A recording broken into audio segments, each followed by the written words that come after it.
खुदा का वास्ता कनेक्ट हो जाए। हम शिया सुन्नी खेल रहे हैं, हमारा पोता पोती निकला है। वो कहता है ना मैंने शिया बनना ना सुन्नी बनना है। लिटरली एलजीबीटी कम्युनिटी बाहर के मुल्क आवाजें लगाती है कि we are coming for your childrens. मैं आपसे कहना चाहूंगा प्रोटेक्ट योर ईमान। फिर उस पे अजाब अल्लाह ने कहा सबसे पहले उस पे अजाब नाजिल करो कि जब अल्लाह के दीन की धज्जियां उड़ाई जा रही थी और वो घर बैठा सिर्फ अपना नफसी नफसी कर रहा था, और जब तुम नेकी को हुक्म नहीं देते, बुराई से नहीं रोकते, और जब बाहर अल्लाह ताला के दीन की धज्जियां उड़ा दी जाती हैं और तुम कमरे में बैठ के सिर्फ अल्लाह अल्लाह कर रहे हो कि मेरा तो फुरकान उतरेगा, तुम तक तो इस्लाम पे पहुंचा ही नहीं है।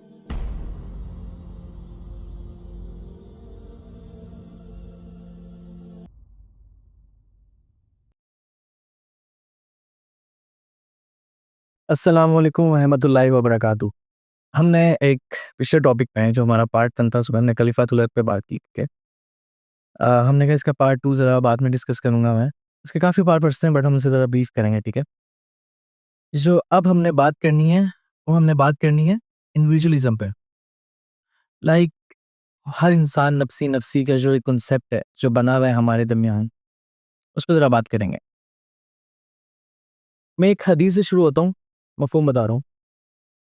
जब कौम लूत पे अज़ाब आया ना, तो अल्लाह ने हुक्म दिया जिब्राईल को कि पत्थर बरसाओ सल्फर के, और सबसे पहले फलां बस्ती के फलां शख्स पे अज़ाब लेके आओ, उस पे लेके आओ। तो हज़रत ने कहा कि अल्लाह तेरा हुक्म मानना है। लाइक मैंने आज तक उस शख्स को कभी आंख झपकने तक भी तेरी नाफरमानी करते हुए नहीं देखा। तब भी उस पे अज़ाब अल्लाह ने कहा सबसे पहले उस पे अज़ाब नाज़िल करो कि जब अल्लाह के दीन की धज्जियां उड़ाई जा रही थी और वो घर बैठा सिर्फ अपना नफसी नफसी कर रहा था। मफ़हूम बता रहा हूँ मैं आपको, एक कॉन्टेक्स्ट बता रहा हूँ हदीस का। अब इंसान इस हदीस पे ज़रा गौर करना, हमारे रोटे ना खड़े हो जाने चाहिए। आँख झपकने तक भी नाफरमानी नहीं की। अगर मेरे पास कोई ऐसा शख्स मिले, मैं तो कहूँ कि यार सर आप तो मेरे टीचर हैं। सी बात है, आँख झपकने तक भी नाफरमानी नहीं की। तब भी अल्लाह ताला ने कहा कि सबसे पहले अज़ाब किस पे लाओ? जो गुनाह कर रहे थे उन पे ही, उससे पहले अज़ाब किस पे है?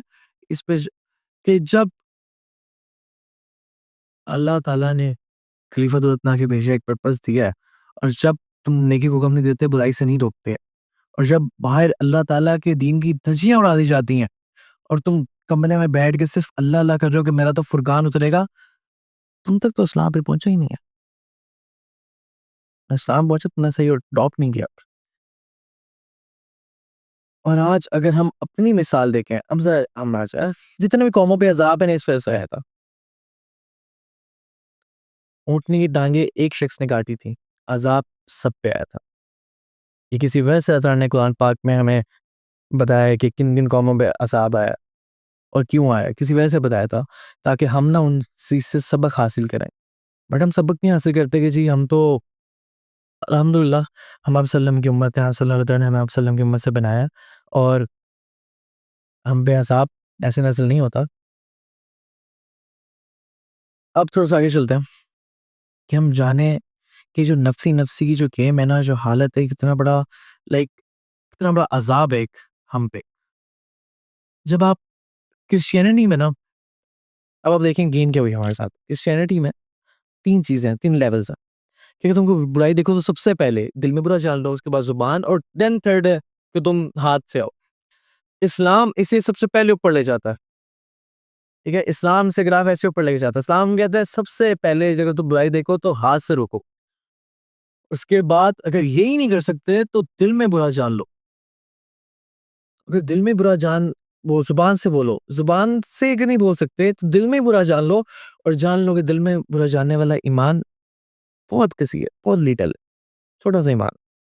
और अगर दिल में भी बुरा नहीं जानते, तो इसका मतलब फिर क्या है? ईमान नहीं है दिल। फिर आप जो मर्ज़ी हो, आपके दिल में ईमान नहीं है। आज हम देखें, हम कितनी बुराइयाँ देखते हैं आस-पास। क्या हमारे हम तो हाथ से तो क्या अपना ज़ुबान से रोकते हैं? नहीं। हम दिल से बुरा जानते हैं? नहीं।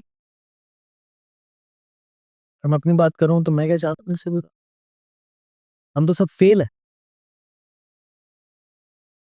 एक होता है ना कि बुराई देखो तो हाथ से पकड़ो। तुम पुलिसमैन हो, हर बंदा अपनी गली का पुलिसमैन है। तो वो अपने मुल्क और अपने लाइक अपनी फैमिली को, अपने आस-पास के लोगों को प्रोटेक्ट करना है, तुम लोग प्रोटेक्ट ही नहीं कर रहे। क्यों? ख़ुश में तो है ही नहीं। जब अपनी बहन पे बात आती है, जब अपनी यहाँ पे बात आती है, तो इंसान मर्द बनता है। इंसान कहता है कि जी मैं यहाँ से रुकूँगा। जब दूसरों की बहनों की बात आती है, तो इंसान कहता है नहीं जी कोई मसला नहीं, दूसरों की बहनें मेरी थोड़ी है।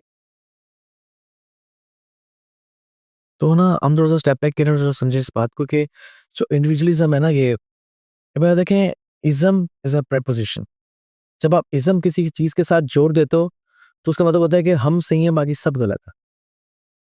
असल में इज़्म का मतलब ये होता है, जब भी आप कह रहे हो कि आप कहते हो जी फेमिनिज़्म, तो हम उनसे कहते हैं कि आप कहते हो फेमिनिज़्म, ठीक है? तो आपका आपका मतलब है कि जी हम ही ठीक हैं, बाकी सब गलत है, ऐसा नहीं है।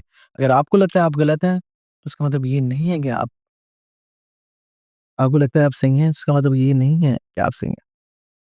तो चीज़ ये है, जो इंडिविजुअलिज़्म है ना, वो मुसलमानों को अंदर-अंदर खा रहा है। 2 billions Muslims as are 2 billions individuals. एक जो उम्मा का जो कॉन्सेप्ट था, उसमें फरमाया ना कि एक उम्मत एक जिस्म की तरह है। जिसमें किसी अज़ा को तकलीफ होती है, तो पूरे जिस्म को तकलीफ होती है। फ़िलिस्तीन में क्या-क्या हो गया, मुसलमानों पे कहाँ-कहाँ ज़ुल्म हो गया। हमें उस चीज़ से फ़र्क नहीं पड़ा। हमने पढ़ा जी हम ये कैसे हो सकता है कि जो बेहतरीन उम्मत है, जो इसे खलीफातुल अर्द का लक़ब दिया गया है, आप सल्लम की उम्मत जिसके पास इस्लाम जैसी, कुरान जैसी ताकत मौजूद है और वो कहता है कि जी हम किसी को क्या बचा सकते हैं, हम तो मजबूर हैं। अस्तगफिरुल्लाह। वो कौम अपने आप को मजबूत का टाइटल लगा के और एस्केपिंग मैकेनिज़्म्स के साथ से एस्केप कर जाए पीछे से। अल्लाह तो देख रहा है। एक बात याद रखें, हम एक उम्मत की तरह थे और अब हम एक उम्मत की तरह नहीं है। अब हम फ़िरक़ेवारी तो दूर की बात है, हम तो इंडिविजुअल्स में बँट के हैं। हम तो इंडिविजुअल्स में बँट चुके हैं। हर बंदा अपनी-अपनी खेल रहा है। हर जो अपनी-अपनी खेल रहा है।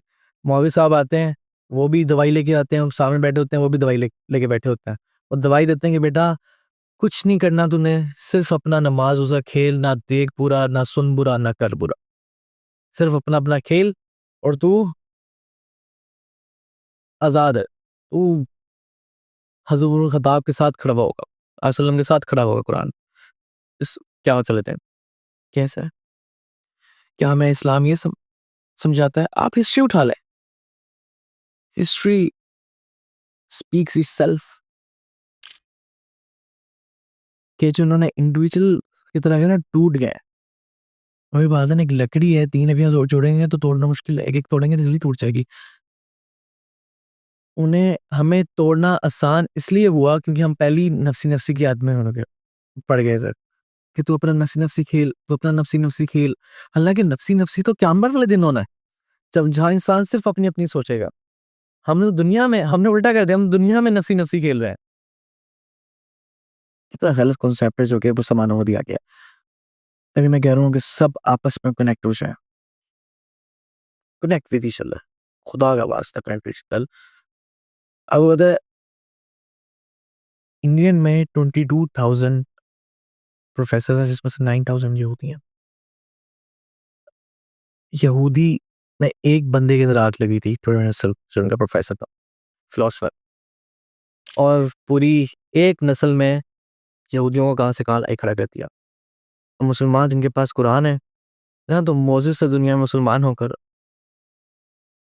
और तुम ख़ार हुए तारीकी कुरान होकर। तुम्हारे पास तो कुरान आ गया था, तुम तब भी ख़वार हो गए। वो लोग उन्हें सिर्फ़ ट्यूसडे को इजाज़त थी ग्रोसरी करने की और वो सिर्फ़ इस लाइन के अंदर एक जगह थी, वहाँ पलते थे यहूदी और आज देखें वो कहाँ बैठे हैं।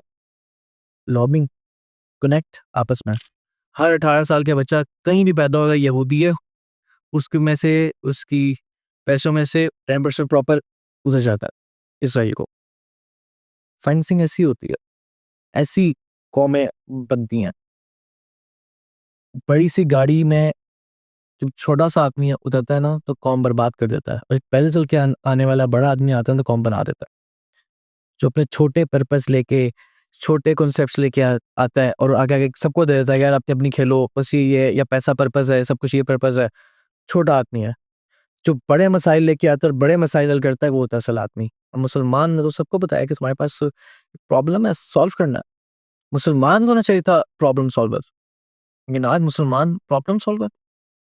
हमसे तो एक अपनी एक चीज़ नहीं डील की जाती, हमने क्या प्रॉब्लम सॉल्व करनी है? तो सबसे पहले ना हमने ये सीखना है कि हमें इस नफ़्सी-नफ़्सी के आलम से ना निकलना है और एक उम्मत को एज़ अ उम्मत समझना है और आपस में कनेक्ट होना है। खुदा का वास्ता कनेक्ट हो जाए। हम शिया-सुन्नी खेल रहे हैं, हमारा पोता-पोती निकला है। हमने कहना है जी शिया-सुन्नी, शिया-सुन्नी, शिया-सुन्नी, वो कहते हैं ना हमें शिया बनना है, ना सुन्नी बनना है। लिटरली एलजीबीटी कम्युनिटी बाहर के मुल्क आवाज़ें लगाती है कि we are coming for your childrens. मैं आपसे कहना चाहूँगा प्रोटेक्ट योर ईमान। They are coming for you and for your childrens. अभी भी वक़्त है बाज़ आ जाए। अभी भी वक़्त है समझ जाएँ उस पर्पस को और एक प्लेटफ़ॉर्म के ज़रिए कनेक्ट हो जाएँगे। शिया-सुन्नी छोड़ दें, आपस में कनेक्ट हो जाएँ। ऐसा शिया-सुन्नी का हमने क्या करना है कि आपका बच्चा इस्लाम में नहीं रहना चाह रहा। उस प्रॉब्लम को समझे वो प्रॉब्लम्स कहाँ से आ रही है और प्रॉब्लम्स जब हमें नफ़्सी-नफ़्सी और एक इस्लाम को एज़ अ बोर्डम कांसेप्ट दिया ना इस्लाम का, तो मुसलमान का बच्चा इस्लाम से बेज़ार हो गया।